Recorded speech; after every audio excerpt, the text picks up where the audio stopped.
On today's today's morning meditation, it'll be more so a commentary on recent events from the South Carolina church shootings. It combines two recent Facebook posts of mine, and then I want to elaborate on scripture and then some current events. The other night I wrote, initially I wrote, it's so easy to say that it's praying time after the horrible event at a South Carolina church. Folks, it's been praying time. And as a matter of fact, these folks were praying. Men should always pray and not faint, so says the scriptures. Now what's next? What can be implemented to ensure that this type of carnage doesn't become commonplace in our churches? The world figures out the next steps in practically all situations. Shouldn't the children of light do likewise? Nevertheless, I'm praying, and you should too, but we should also be about implementing new procedures to protect ourselves against these types of attacks. There is nowhere in the Holy Writ where God commands his people to be sitting ducks. The Bible tells us to watch and pray. It tells us to be harmless as dove and wise as serpents. The recent church shooting should be a wake-up call.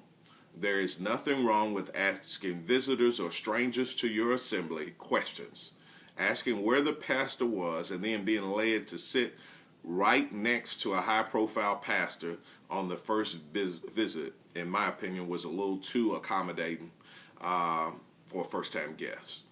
Folks, there is nothing wrong with asking questions of visitors in the house of God.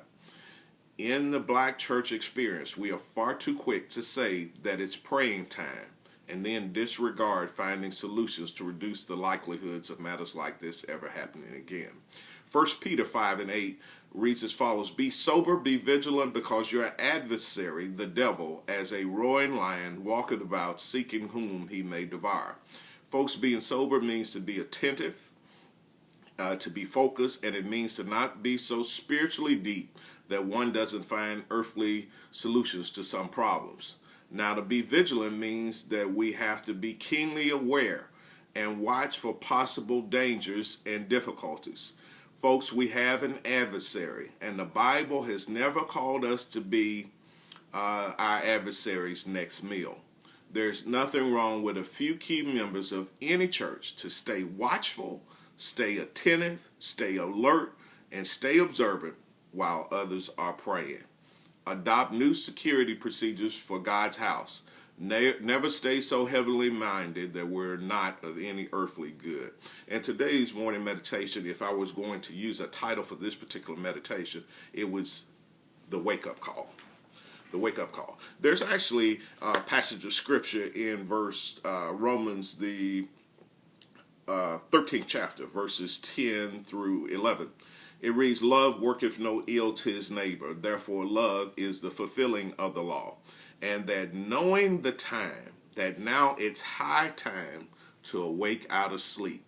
For now is our salvation nearer than when we first believed. That word salvation means deliverance, but it says high time to awake out of sleep. Folks, this is a wake-up call. Scriptures declared, speaking of the men of Issachar, they were called men who understood the times and they knew what Israel or the church should do. Folks, we can't be so spiritually deep that we don't find solutions to some of our problems. We have to address church security. I know it's an awful thing to have to worry about it, but I came up in a denominational church, and I fortunately served under a bishop, and a high-profile bishop, and we had. It's easy to say that this would never have happened, but it would have been very difficult in our setting for this to ever happen. Not only do we have a responsibility to our leaders, we have a responsibility to our parishioners. We can't always just pray and that's all. Scriptures say watch and pray.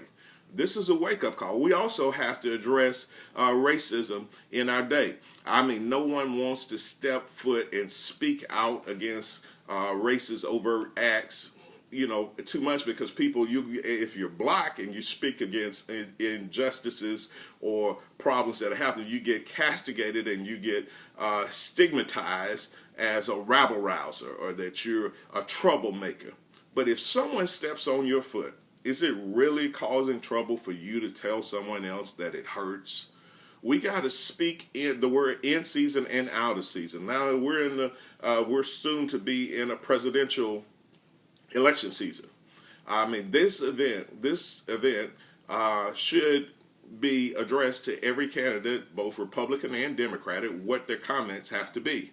No one wants to, he's going to be painted as some mentally ill person, but he was treated with the utmost of care, this church shooter, when a couple months ago in the Eric Garner, he was manhandled for selling bootleg cigarettes, or selling cigarettes without a license. Look, folks, we got to address some things. This is a wake-up call that God has given us at this particular time. It's high time for us to wake up out of sleep. I know that it's easy. No one wants to rabble rouse, and no one wants to be in these tough situations, but God called you to the battlefield and not to the hammock. He said it's high time to wake out of sleep. We need to be sober. We need to be lucid. We need to be aware. We need to be focused. And we need to be vigilant, keenly aware. Stay in observance, watching everything. Folks, we can't all be in the dance and in the buck so much that we don't notice strange things to our surroundings. If someone comes to your assembly, your church, or your event, there's no problems with you asking them questions if they're way out of their norm. A man comes in with a backpack, you got to address it. A man comes and sits near a whole row full of children and sits in the midst of it, you got to address it. Look, folks, this isn't closing the house of God to anyone, but it's high time that we awake out of sleep. It's too late in the game. Scriptures declare in that same verse from Romans chapter 13, it says, "For now is our salvation nearer than when we first believed." It's late on the clock. And why? It's late on the spiritual clock. Why are we still stuck in a stupor? Why are we still asleep at such a critical hour? Look, folks, it's high time to wake out of sleep. This should be our wake-up call. My morning meditation. God bless you.